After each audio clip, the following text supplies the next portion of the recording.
जे काकांनी जपलं, शेवटी माणसं उभं करणं सोपं नाही ना. काकांच्या गुणामध्ये सगळ्यात दुसरं काय होतं की माणसं उभी केली, म्हणजे विचारांना उभी केली. ते सोपं नाही ना. आज एवढे कार्यकर्ते आहेत, सगळे काकांच्या पाठीमागं तुम्ही सांभाळू शकला, सहजासहजी झालं का ते? त्या विचारांना तुम्ही सांभाळू शकला. आज लोकांनी आपल्याला मान्य केलेलं आहे. हे सगळ्यात सोपं येतं. काका म्हणायचं माझ्या पाठीमागं सुद्धा शेवटी जनतेने मान्य करायला पाहिजे. त्याच्यामध्ये तुम्ही यशस्वी झाला आणि आता त्याच्या पुढं निघालेलं आहे.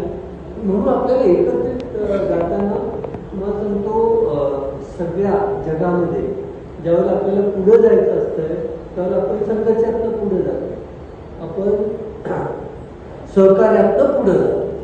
अमेरिकेमध्ये मोठे मोठे उद्योग होते, त्यांचं कॉम्पिटिशन व्हायचे, स्पर्धा व्हायची आणि स्पर्धेच्या एक वेळ अशी व्हायची की ते ठरवायचे आता ह्या स्पर्धेमध्ये आपण अजून किती हे करायचं. त्यावेळेला ते एकत्रित होते आणि म्हणून हे कॉर्पोरेशन मोठी झाली आणि या कंपन्या मोठ्या झाल्या त्या सहकार्यातनं झाल्या, संघर्षातनं नाही झाल्या. आणि ते सूत्र आता आम्ही घेतलं, सहकार्यातनं पुढे जायचं सगळ्या बाबतीमध्ये सहकार्य.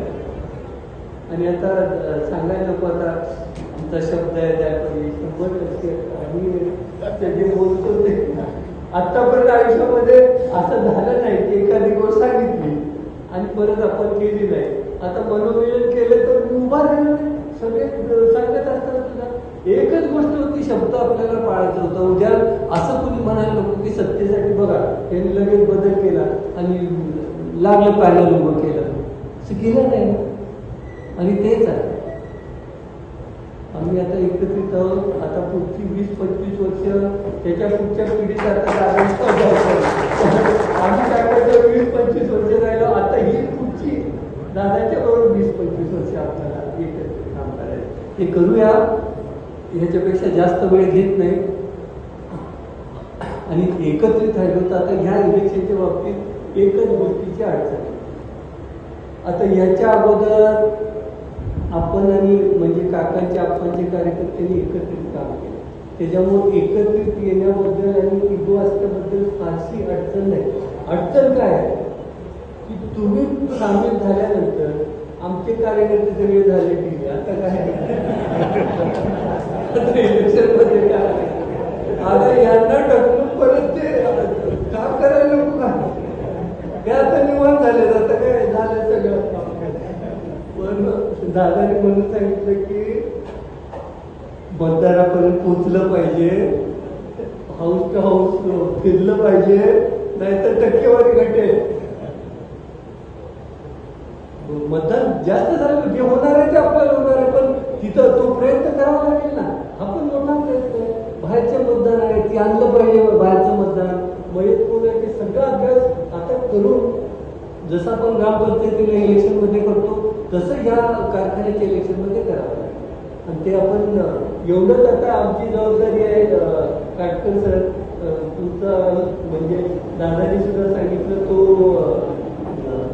म्हणजे तो सल्ला गांभीर्यानं आम्ही घेतलेला आहे. आणि सगळ्यांना आता उद्यापर्यंत एकच काम आहे, कामाला लावायचं. नाहीतर बोलते आता काय कुठे शोधायचं तर गाड्याला गेलं. आता इलेक्शन राहिलं आमचा गाड्या पडतो असं म्हणतो. तेवढी आपण काळजी घेऊया इथं उपस्थित राहिल्याबद्दल आणि सहकार्य केल्याबद्दल दादांचे तुमचे आभार मानावे तेवढे तुमचे आहेत. पुन्हा एकदा आपल्या सगळ्यांची उपस्थित राहिल्याबद्दल आभार मानतो. माझे 2 शब्द संपवतो. पण बाबा, आमच्या बरोबर काम करणाऱ्या कार्यकर्त्यांना जर का प्रतिष्ठा द्यायची असेल तर या सहकारी संस्था ह्या सक्षमपणे चालल्याच पाहिजेत, ही प्रत्येकाची जबाबदारी आहे. आणि त्या उद्देशाने मी तुम्हाला सांगतो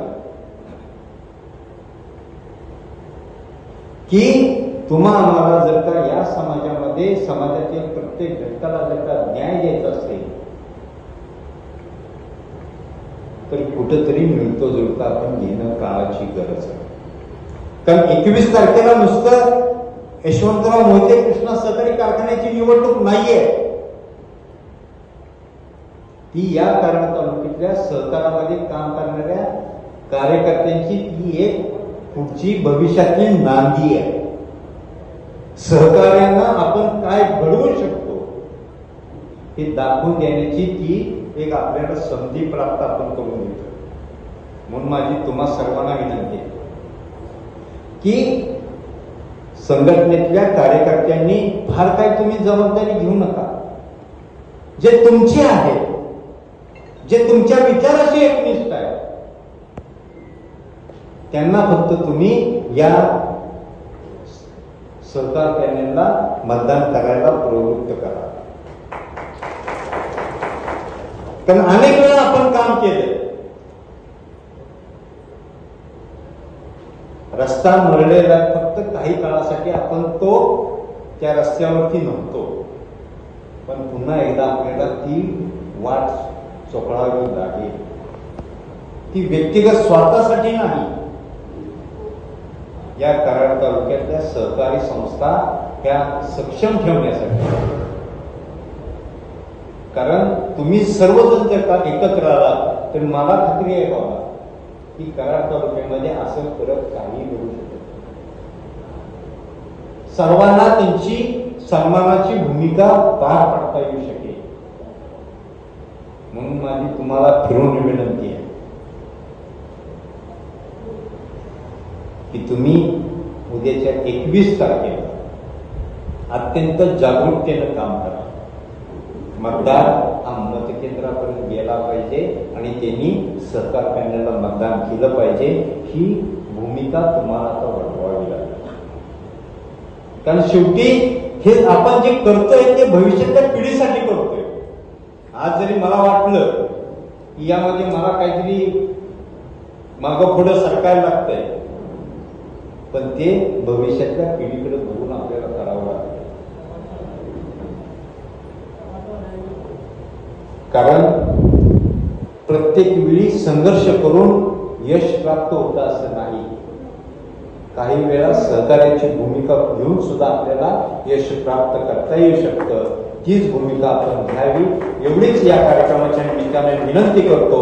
आणि तुम्हा सर्वांच्या वतीने मी बाबांना आश्वस्त करू इच्छितो की बाबा, जी भूमिका संघाच्या बैठकीत रयत संघटनेच्या कार्यकर्त्यांची होती तीच भूमिका 21 तारखेपर्यंत आणि भविष्यातही तशीच राहील एवढीच मी आपल्याला ग्वाही देतो आणि आपल्या सर्वांची रजा घेतो.